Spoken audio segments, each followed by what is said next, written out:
हरामखोर, मादर जात, मादर जात, मादर जात। तू अपनी साले ऐसी दोनों को तू स्क्रिप्ट लिख करके देता है तो तू अपने को द्रौपदी बना, मुझे श्री कृष्ण बना। घंटे, झंडू, हरामखोर, तू साले अपनी तुलना श्री कृष्ण से करवा रहा है और एक अय्यास औरत की तुलना तू द्रौपदी से करवा रहा है। यार, द्रौपदी जी ऐसी नहीं थी, द्रौपदी जी अय्यास नहीं थी, द्रौपदी अय्यास नहीं थी। जिस तरीके से ये तीन तीन पतियों को छोड़ करके अय्यासी का ड्रामा रचने, अय्यासी करने के लिए यहाँ आई थी, तो द्रौपदी जी से तुलना मत कीजिए। और श्री कृष्ण, एपी सिंह श्री कृष्ण, मैं मानता हूं कि एपी सिंह की तुलना तो रावण से करनी भी उचित नहीं होगी। रावण बहुत विद्वान थे, विद्वान। तो मैं मानता हूं कि एपी सिंह की तुलना यदि कंस से करें तो ज्यादा बेटर होगा जनाब, बहुत अच्छा होगा। एपी सिंह की तुलना यदि कंस से करें, वो अपने भांजों की बलि देने के लिए तत्पर है, प्रयास कर रहा है। जो सीमा के बच्चों को उसने भांजा बना रखा है, वो तो कंस है, कंस। श्री कृष्ण से तुलना नहीं हो सकती, मैं बता रहा हूं। और यदि उसने की है तो मैं बता रहा हूं कि उनके नतीजा आ जाएगा उनके सामने, द्रौपदी जी के बारे में और श्री कृष्ण के बारे में।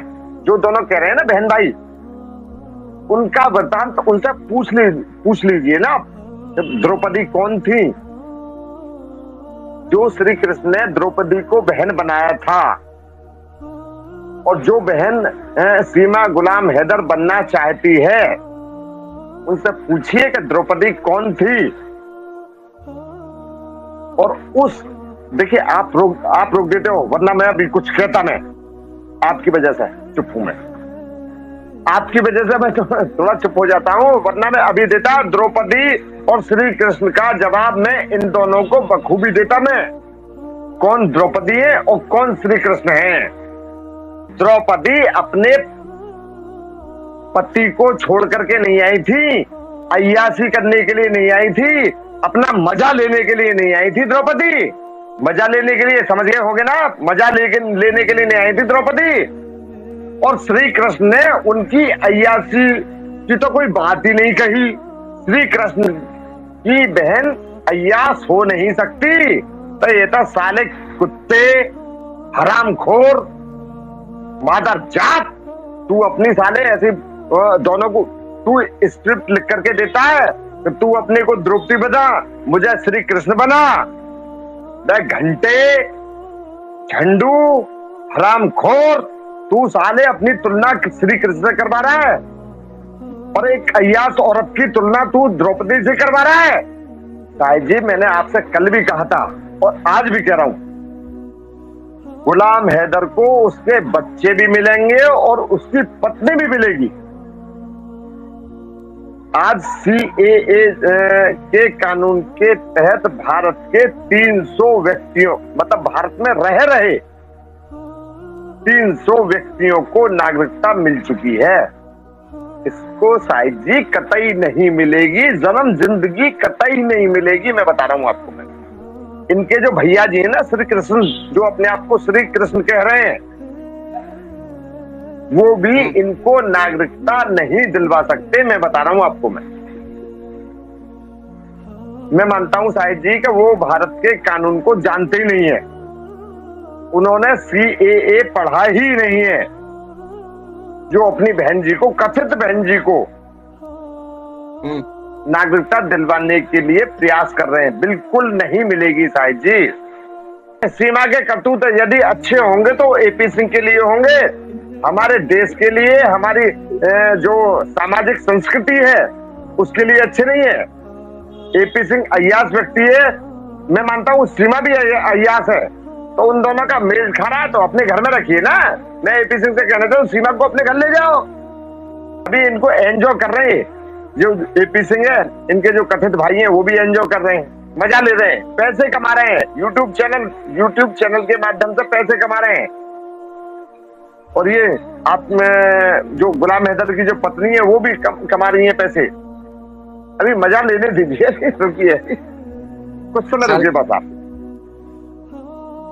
बच्चों के लिए और एक माँ अय्यासी करने के लिए, सुनिए, एक माँ अय्यासी करने के लिए, अपनी हवस बुझाने के लिए यहाँ भारत के अंदर आई है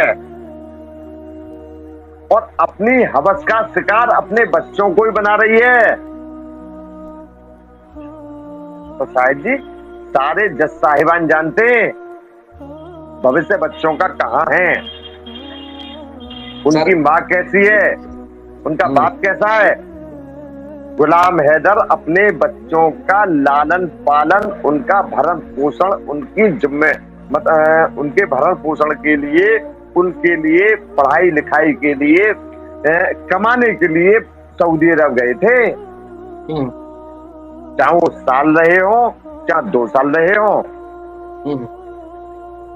और तुमने इनके साथ इतनी गद्दारी की कि उनको 1-2 साल में भूल कर किसी गैर मर्द के पास चली गई आप। यदि कोर्ट इसके खिलाफ जो मैंने बताया आपको, इसके विरुद्ध फैसला करती है तो गुलाम हैदर भाई, मैं आपके लिए सुप्रीम कोर्ट तक जाऊंगा। मैं आपके हक के लिए मैं संजीव जी से पूछना चाहता हूं, मैं आप अंदाज क्या लगाते हो आप, क्या सीमा हैदर मुझ पर केस लड़वा लेगी? बिल्कुल नहीं। अब तो उसका भैया है ना जिसको कृष्ण का नैया बताती है, तो मेरे पास क्यों आएगी संजीव जी? उम्मीद ही छोड़ दीजिए आप। हरामखोर, मादर जात, तू अपनी साले ऐसी दोनों को तू स्क्रिप्ट लिख करके देता है तो तू अपने को द्रौपदी बना, मुझे श्री कृष्ण बना। घंटे झंडू हरामखोर, तू साले अपनी तुलना श्री कृष्ण से करवा रहा है और एक अय्यास औरत की तुलना तू द्रौपदी से करवा रहा है। यार द्रौपदी जी ऐसी नहीं थी, द्रौपदी जी अय्यास नहीं थी, द्रौपदी अय्यास नहीं थी। जिस तरीके से ये 3-3 पतियों को छोड़ करके अय्यासी का ड्रामा रचने, अय्यासी करने के लिए यहाँ आई थी, तो द्रौपदी जी से तुलना मत कीजिए। और श्री कृष्ण, AP सिंह श्री कृष्ण, मैं मानता हूं कि AP सिंह की तुलना तो रावण से करनी भी उचित नहीं होगी। रावण बहुत विद्वान थे, तो मैं मानता हूं कि AP सिंह की तुलना यदि कंस से करें तो ज्यादा बेटर होगा जनाब, बहुत अच्छा होगा। AP सिंह की तुलना यदि कंस से करें, वो अपने भांजों की बलि देने के लिए तत्पर है, प्रयास कर रहा है।